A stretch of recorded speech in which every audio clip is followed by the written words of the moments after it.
That's a better one, mate. A lot of you guys know that I absolutely love my Japanese lures. And in this video, I'm gonna talk about a newer frog to the market, which is the Teckel Sharker Rod. When it comes to frog fishing, if you look at the majority of frogs out there on the market, they're all pretty much the exact same. I mean, you have a popping frog, you have a pointed nose frog. Sure, there are some little differences here and there, but when I saw the Teckel Sharker Frog, I was very intrigued by this particular bait because not only does it look different than a lot of frogs out there on the market, but I noticed it had a little bit of a different action to it. It's almost like a glide bait mixed with a frog. This is a really unique one. I spent the last 2 or 3 hours out here fishing nothing but this bait. I've had an absolute blast with it, catching a lot of fish. And in this video, I'm gonna give you a complete breakdown of this frog. This video is brought to you by my apparel company, Fin Fishing. At Fin Fishing, I have one of the only USA made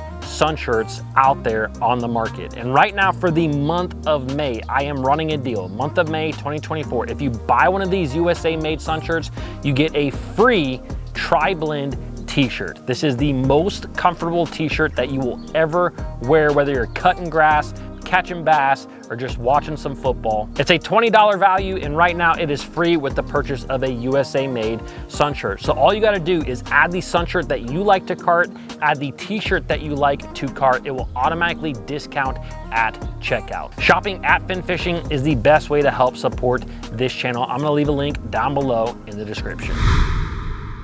Now, when you look at the Teckel Frog, you can see some obvious differences between it and a lot of the other frogs out there on the market. Now, the first thing that I noticed is this kind of unique shape that it has to it. A lot of frogs out there on the market are actually wider than they are tall, but this particular bait is actually taller than it is wide. And unlike so many other frogs out there on the market that have silicone legs to them, this just has one feather on the back. Now today when I got out here on the water, one of the biggest things that I wanted to see is just how is this thing different? Is it that much different than all the other frogs that are out there? And the first thing that you're gonna notice with this particular bait is it does tend to have a wider glide back and forth than pretty much every single frog that I've used. Now, I'm not saying that it's substantial. I'm not saying that it's even close to like a glide bait by any means, but it definitely has a wider side-to-side action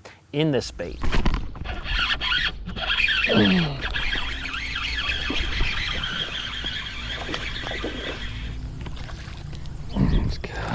The other thing that I noticed about the Sharker is it's kind of like an iceberg with the majority of the bait actually under the water. And when you are working in this thing side to side, it is actually a very silent topwater. When it comes to a lot of the topwater frogs that I've used in the past, this one just makes very little noise walking side by side. It's just a very smooth bait in the water. The other thing I noticed about this bait is it is by far the easiest frog you will ever use walking it side to side. It is extremely easy to walk the dog with this frog. There are some frogs out there on the market where you'll hear guys talk about cutting, one side of the tail a little bit shorter than the other, which helps to get that frog started and help it to walk. You don't have to do anything with this bait out of the package. You just pick that thing up and you start casting it, and it is going to walk like a dream. Now, the other thing about the walking action that this bait has, because of the way that it is shaped, when you twitch it on a slack line, this bait will almost go all the way around where it is pointed backwards slightly. So the thing about that is that this bait will actually walk in place very well, which was really ideal for me today, because today I was out here and a lot of the fish that I ended up catching, I was skipping up underneath boat docks and I had to walk that thing in these small shade lines. And I really felt like that bait kind of lingering in the shade a little bit longer really helped me to get a few extra bites.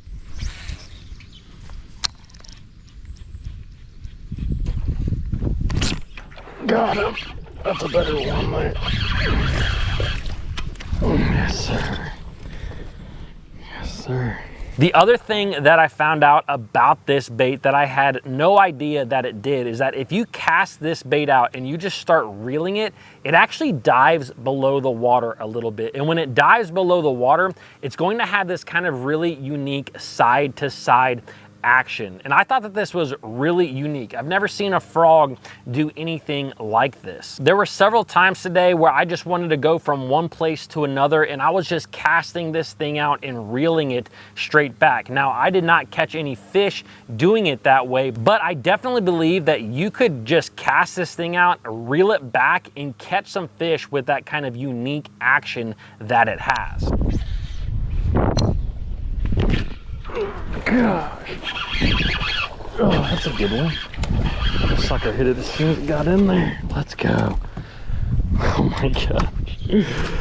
Oh, that was so sweet, dude. Now, the other thing that's real noticeable about this particular bait is that the hooks on the bait are somewhat away from the soft plastic. You'll see that there's you know, about an 1/8 inch gap between the plastic and the hooks of the frog. Now, for years, whenever I've gotten other frogs, like some of my favorite, like the Spro Poppin' Frog, I've actually always sat down with a pair of pliers and bent my hooks out and up a little bit. And this particular frog kind of already comes the way that I like it, with those hooks kind of already away from the plastic. Now, with that being said, let's talk about a few cons to this bait. And like I just talked about with those hooks, although they are out and away from the plastic, this is not a frog that I think is going to be suitable for a lot of heavy cover situations. This is not a frog that you're gonna wanna go out there and cast on top of a mat. You know, for me, this particular frog is more of an open water frog. If I'm skipping it kind of underneath docks like I was today, or around laydowns,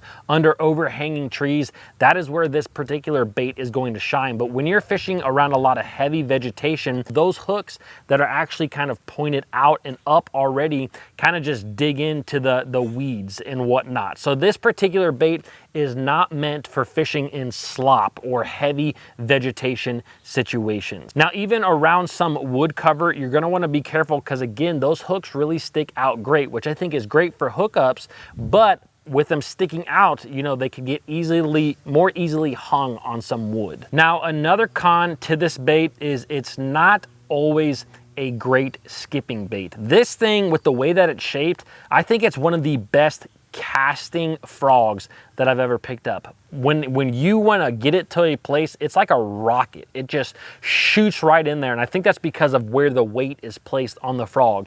But when it comes to skipping this frog, yes, it will absolutely skip from time to time, but it's a little bit of a box of chocolates. Like when you skip it, you don't always know what you're gonna get. Like sometimes it just shoots off to the side, sometimes it just completely stops, sometimes it's a really good skip. So when it comes to skipping frogs, this is probably not my absolute favorite, although I did get away with skipping it a lot today underneath docks, underneath overhanging trees.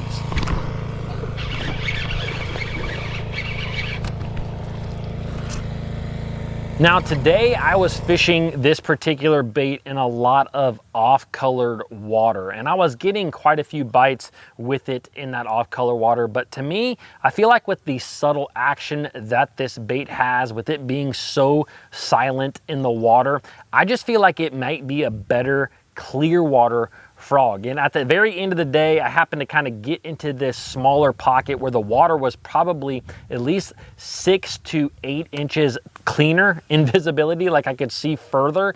And I definitely noticed that I got a lot more bites and hooked up with a lot more fish. Now, the other thing that I'd really like to try with this particular frog is actually casting it around and using it more like a spook, kind of casting it in those situations, those areas where I would cast a spook. Because this thing walks so well, and because it has a little bit wider glide than your average frog, I feel like you could cast this over a grass point, over a rock flat, and work it kind of like a spook. But the best thing is that this is a frog with 2 main hooks. Sometimes we can lose a lot of topwater fish, and this thing I think that you would not lose as many with. Now, with that being said, today it was a really interesting situation. I found that there was a lot of fish up shallow, a lot of fish that were on beds. Now, any fish that I caught in a shade line was not on a bed at all. These fish were a lot more aggressive, and every single time they choked this frog. But if I got bit kind of in the open water areas,